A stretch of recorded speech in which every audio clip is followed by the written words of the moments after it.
Hi hello നമസ്കാരം, welcome back to our channel. Lab assistant പരീക്ഷ തയ്യാറെടുക്കുന്ന ഉദ്യോഗാർത്ഥികൾക്ക് വേണ്ടിയിട്ടുള്ള ലാസ്റ്റ് റൗണ്ടിൽ നമ്മൾ നോക്കുന്ന പ്രധാനപ്പെട്ട കറണ്ട് അഫയർ ചോദ്യങ്ങളാണ് ഈ ഒരു വീഡിയോയിൽ ഡിസ്കസ് ചെയ്യുന്നത്. തീർച്ചയായിട്ടും നിങ്ങൾ നോക്കി പോവുക, നിങ്ങൾക്ക് ഉപകാരപ്രദമായിരിക്കും. ഏതെങ്കിലും ഒരു ചോദ്യം നമുക്ക് പ്രതീക്ഷിക്കാം. ഇന്ത്യൻ ബഹിരാകാശ ഗവേഷണ സംഘടന, അതായത് ISRO സ്പേസ് ഡോക്കിംഗ് എക്സ്പെരിമെൻറ്റ് നടത്തിയല്ലോ. നിങ്ങൾ വായിച്ചിട്ടുണ്ടായിരിക്കും, സ്പേഡെക്സ് എന്ന് പറയുന്ന ആ ഒരു ദൗത്യം വിജയകരമായി നടത്തി. ISROയുടെ സ്പാഡെക്സ് ദൗത്യത്തിൻ്റെ പ്രാഥമിക ലക്ഷ്യം എന്തായിരുന്നു എന്നാണ്. സ്പേസ് ഡോക്കിംഗ് ആയ സ്പാഡെക്സിൻ്റെ പ്രാഥമിക ലക്ഷ്യം എന്താണെന്നാണ് ചോദ്യം. നിങ്ങൾക്കിവിടെ 4 ഓപ്ഷൻസ് കാണാം. നിങ്ങൾ എന്ത് ചെയ്യുക, ഒരു 20 മാർക്കാണ്. നിങ്ങൾ ജസ്റ്റ് എന്ത് ചെയ്യുക, ഒരു പേപ്പറിലോ അല്ലെങ്കിൽ എവിടെയെങ്കിലും നിങ്ങൾ എന്ത് ചെയ്യുക, ഇതിൻ്റെ ആൻസർ ആദ്യം മാർക്ക് ചെയ്ത് വെക്കുക. എന്നിട്ട് അവസാനം ടോട്ടൽ 20-ൽ നിങ്ങൾക്ക് എത്ര മാർക്ക് കിട്ടിയെന്നും കൂടി നമ്മുടെ കമൻറ്റ് ബോക്സിൽ കമൻറ്റ് ചെയ്യുക. അപ്പോൾ നമുക്ക് നിങ്ങളുടെ ഒരു നിലവാരം നിങ്ങൾക്ക് മനസ്സിലാക്കാൻ സാധിക്കും. ഓക്കെ, അപ്പോൾ ഇതിൻ്റെ ഉത്തരം ഏതാണ്? നിങ്ങൾ ആദ്യം ഉത്തരം നോട്ട് ചെയ്ത് വെക്കുക. ഉത്തരം ഞാൻ പറയാം. ഉത്തരം ഓപ്ഷൻ എ ആണ്. നൂതന ഇൻസ്പേസ് ഡോക്കിംഗ് സാങ്കേതികവിദ്യ പ്രദർശിപ്പിക്കുന്നതിനാണ് ഈ ഒരു experiment, space docking experiment SpaDeX ISRO നടത്തിയത്. അടുത്ത ചോദ്യം, കടലിന് മുകളിലൂടെയുള്ള ഇന്ത്യയിലെ ആദ്യത്തെ ഗ്ലാസ് പാലം ഉദ്ഘാടനം ചെയ്തത് എവിടെയാണ്? വെരി ഇമ്പോർട്ടൻ്റ് ആയിട്ടുള്ള ഒരു ചോദ്യമാണ്, കറണ്ട് അഫെയർ ആണ്. കടലിന് മുകളിലൂടെയുള്ള ഇന്ത്യയിലെ ആദ്യത്തെ ഗ്ലാസ് പാലം ഉദ്ഘാടനം ചെയ്തത് എവിടെയാണ്? നിങ്ങൾക്ക് ഓപ്ഷൻസ് നോക്കാം. ഉത്തരം എഴുതി കഴിഞ്ഞെങ്കിൽ ഞാൻ ഉത്തരം പറയാൻ പോവുകയാണ്. ഉത്തരം ഓപ്ഷൻ ഡി, ചെന്നൈ ആണ്. അടുത്ത ചോദ്യത്തിലോട്ട് പോകുന്നു. RBI റിപ്പോർട്ട് പ്രകാരം 2025 സാമ്പത്തിക വർഷത്തിൽ ഇന്ത്യയുടെ പ്രതീക്ഷിക്കുന്ന GDP വളർച്ചാ നിരക്ക് എത്രയാണ്? ഈ ഒരു ചോദ്യം ഇപ്പോൾ ഈ അടുത്ത് കഴിഞ്ഞ ഏതോ ഒരു പരീക്ഷയ്ക്ക്, ഡിഗ്രി ലെവൽ പരീക്ഷയ്ക്ക് ചോദിച്ചിട്ടുണ്ട് എന്നാണ് എനിക്ക് തോന്നുന്നത്. ഏത് പരീക്ഷയാണെന്ന് എനിക്ക് ഓർമ്മയില്ല. KS ആണോ സെക്രട്ടേറിയറ്റ് അസിസ്റ്റൻറ്റിനാണോ എവിടെയോ ഒന്ന് ഈ ഒരു ചോദ്യം കണ്ടിട്ടുണ്ട് എന്നാണ് എൻ്റെ ഒരു ഓർമ്മ. അപ്പോൾ ഈ ഒരു ചോദ്യം നോട്ട് ചെയ്ത് വെക്കുക. RBI റിപ്പോർട്ട് പ്രകാരം 2025 സാമ്പത്തിക വർഷത്തിൽ ഇന്ത്യയുടെ പ്രതീക്ഷിക്കാവുന്ന GDPയുടെ വളർച്ചാ നിരക്ക് എത്രയാണ്? ഉത്തരം ഞാൻ പറയാൻ പോവുകയാണ്. ഉത്തരം ഓപ്ഷൻ സി, 6.6% GDP വളർച്ചാ നിരക്ക് RBI റിപ്പോർട്ട് പ്രകാരം. അടുത്തത് 4ാമത്തെ ചോദ്യം, 78ാമത് സന്തോഷ് ട്രോഫിയുടെ ഫൈനലിൽ കേരളത്തെ പരാജയപ്പെടുത്തിയത് പശ്ചിമ ബംഗാളാണ്. അവിടെ നിങ്ങൾക്ക് ഒരു കിട്ടി. അപ്പോൾ 78ാമത് സന്തോഷ് ട്രോഫി കേരളവും പശ്ചിമ ബംഗാളുമായിരുന്നു. അതിൽ പശ്ചിമ ബംഗാൾ ജയിച്ചു. അങ്ങനെയാണെങ്കിൽ ചോദ്യം ഇതാണ്, പശ്ചിമ ബംഗാൾ എത്ര തവണ സന്തോഷ് ട്രോഫി നേടിയിട്ടുണ്ട്? പശ്ചിമ ബംഗാൾ എത്ര തവണ സന്തോഷ് ട്രോഫി നേടിയിട്ടുണ്ട്? ഉത്തരം എഴുതി കഴിഞ്ഞോ? നോട്ട് ചെയ്തോ? ഇനി നമുക്ക് ആൻസറിലോട്ട് കടക്കാം. ഉത്തരം ഓപ്ഷൻ സി, 33 തവണ വെസ്റ്റ് ബംഗാൾ ഈ ഒരു സന്തോഷ് ട്രോഫി നേടിയിട്ടുണ്ട്. ഇനി എൻ്റെ ഒരു ചോദ്യം ഇതാണ്, അങ്ങനെയാണെങ്കിൽ കേരളം എത്ര പ്രാവശ്യം നേടിയിട്ടുണ്ട് എന്ന് കമൻറ്റ് ബോക്സിൽ അറിയാവുന്നവർ കമൻറ്റ് ചെയ്യുക. അടുത്ത ചോദ്യത്തിലോട്ട് പോവുകയാണ്. 5ാമത്തെ ചോദ്യം, താഴെ പറയുന്നവരിൽ ആരാണ് 2024 മേജർ ധ്യാൻചന്ദ് ഖേൽരത്ന അവാർഡിന് തിരഞ്ഞെടുക്കപ്പെടാത്തത് എന്നാണ് ചോദിച്ചിരിക്കുന്നത്. അപ്പോൾ 2024 മേജർ ധ്യാൻചന്ദ് ഖേൽരത്ന അവാർഡ് ലഭിക്കാത്തത് ആരാണ് എന്നാണ് ചോദിച്ചിരിക്കുന്നത്. 4 ഓപ്ഷൻസ് കാണാം. നിങ്ങളുടെ ഉത്തരം നോട്ട് ചെയ്ത് വെക്കുക. ഇനി നമുക്ക് ഉത്തരം ഏതാണെന്ന് നോക്കാം. ഉത്തരം ഓപ്ഷൻ എ, സന്ദീപ് സാങ്വാൻ ആണ് ഇത് ലഭിക്കാത്തത്. ബാക്കി പ്രവീൺ കുമാർ, ഗുകേഷ് ഡി, മനു ബേക്കർ, ഇവർ 3 പേർക്കും 2024 മേജർ ധ്യാൻചന്ദ് ഖേൽരത്ന അവാർഡ് ലഭിച്ചവരാണ്. 6ാമത്തെ ചോദ്യം, ബ്ലിങ്കിറ്റ്. നിങ്ങൾ കേട്ടിട്ടുണ്ടായിരിക്കും. ബ്ലിങ്കിറ്റ് എന്ന് പറയുന്നത് ഒരു e-commerce പ്ലാറ്റ്ഫോമാണ്, ഒരു സോഫ്റ്റ്വെയർ ആണല്ലേ. അപ്പോൾ ഈ ഒരു ബ്ലിങ്കിറ്റ് ആദ്യമായി 10 മിനിറ്റ് ആംബുലൻസ് സേവനം ആരംഭിച്ചത് എവിടെയാണ്? വളരെ ഇമ്പോർട്ടൻ്റ് ആയിട്ടുള്ള ചോദ്യമാണ്. അതായത് ബ്ലിങ്കിറ്റ് ആദ്യമായി 10 മിനിറ്റ് കൊണ്ട് നിങ്ങൾക്ക് ആംബുലൻസിൻ്റെ സേവനം ആരംഭിച്ചത് എവിടെയാണെന്നാണ് ചോദ്യം. ഉത്തരം നിങ്ങൾ എന്ത് ചെയ്യുക, വീഡിയോ പോസ് ചെയ്തിട്ട് ഉത്തരം എഴുതുക. ഇനി നമുക്ക് ഉത്തരത്തിലോട്ട് കടക്കാൻ പോവാം. ഉത്തരം ഏതാണ്? ഓപ്ഷൻ സി, ഗുരുഗ്രാമിലാണ് ബ്ലിങ്കിറ്റ് ആദ്യമായി 10 മിനിറ്റ് ആംബുലൻസ് സേവനം ആരംഭിച്ചത്. 7ാമത്തെ ചോദ്യം ഇതാണ്, കേരളത്തിലെ ഔഷധ സസ്യങ്ങളെക്കുറിച്ചുള്ള 17ാം നൂറ്റാണ്ടിലെ ഒരു നാഴികക്കല്ലായ ലാറ്റിൻ പുസ്തകമായിരുന്നു ഓർത്തസ് മലബാറിക്കസ്. അത് ഇംഗ്ലീഷിലേക്കും മലയാളത്തിലേക്കും വിവർത്തനം ചെയ്ത പ്രശസ്ത സസ്യശാസ്ത്രജ്ഞനാണ് KS മണിലാൽ. അദ്ദേഹം തൃശ്ശൂരിൽ അന്തരിച്ചു. അപ്പോൾ 2020 KS മണിലാലിന് ലഭിച്ച അഭിമാനകരമായ അവാർഡ് ഏതാണ് താഴെ പറയുന്നതിൽ? അതായത് 2020 KS മണിലാലിന് ഇന്ത്യ നൽകിയ അവാർഡ് ഏതാണെന്നാണ് ചോദ്യം. നിങ്ങൾക്ക് 4 ഓപ്ഷൻസ് കാണാം. ഉത്തരം ഞാൻ രേഖപ്പെടുത്തുകയാണ്. ഉത്തരം ഓപ്ഷൻ ബി, പത്മശ്രീയാണ് 2020 KS മണിലാലിന് ലഭിച്ചത്. പത്മശ്രീ നോട്ട് ചെയ്ത് വെക്കണേ, ഇമ്പോർട്ടൻറ്റ് ചോദ്യമാണ്. അടുത്തത്, Jammu Kashmir and Ladakh through the ages, a visual narrative of continuities and linkages. പുസ്തകത്തിൻ്റെ പേരാണ് Jammu Kashmir and Ladakh through the ages, a visual narrative of continuities and linkages എന്ന പുസ്തകം ആരാണ് രചിച്ചത്?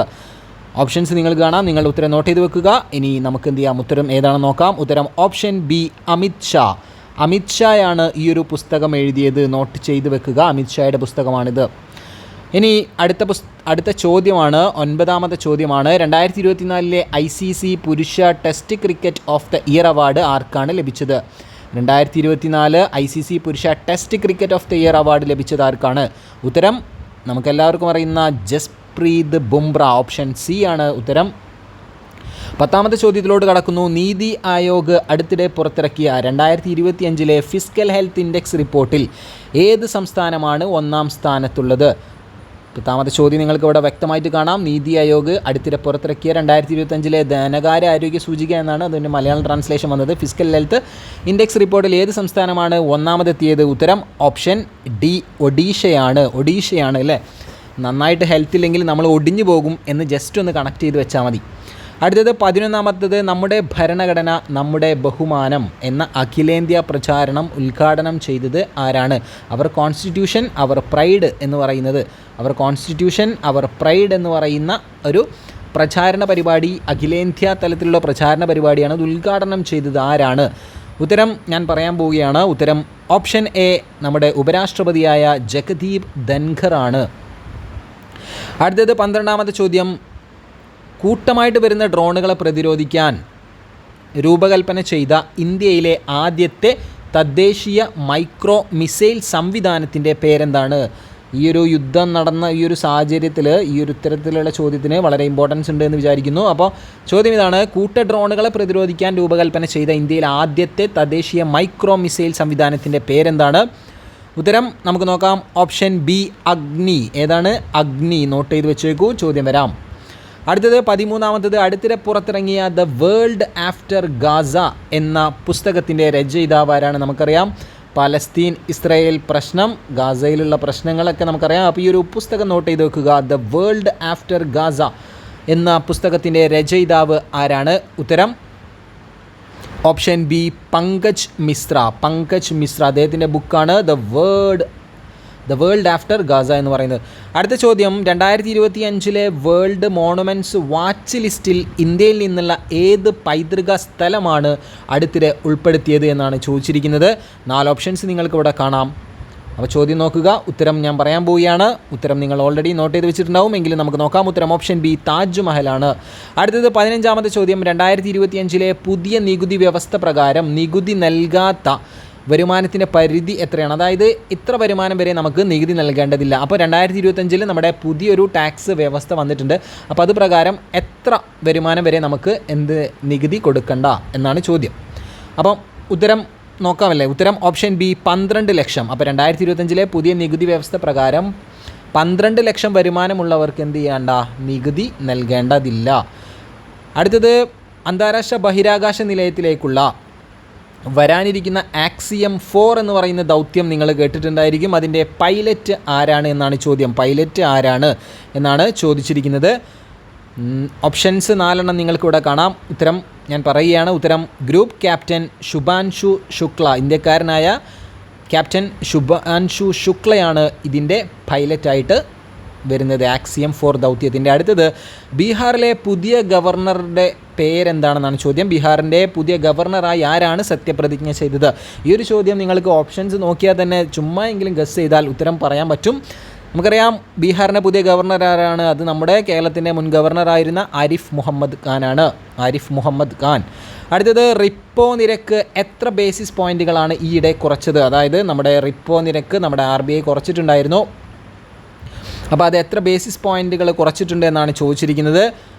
വളരെ പ്രധാനപ്പെട്ട ചോദ്യമാണ്. ഉത്തരം ഓപ്ഷൻ ബി, 50 ആണ്. ഇനി അടുത്ത ചോദ്യത്തിലോട്ട് പോകുന്നു. നമ്മൾ 19, താഴെ പറയുന്നവരിൽ ആരാണ് കേരളത്തിലെ ഇപ്പോഴത്തെ ലോകായുക്ത?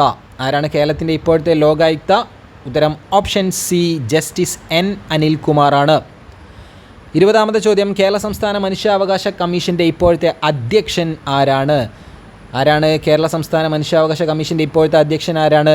ജസ്റ്റിസ് അലക്സാണ്ടർ തോമസ് ആണ്. അങ്ങനെയാണെങ്കിൽ ജസ്റ്റിസ് AM പരീത് പിള്ള എത്രാമത്തെ അധ്യക്ഷനായിരുന്നോ?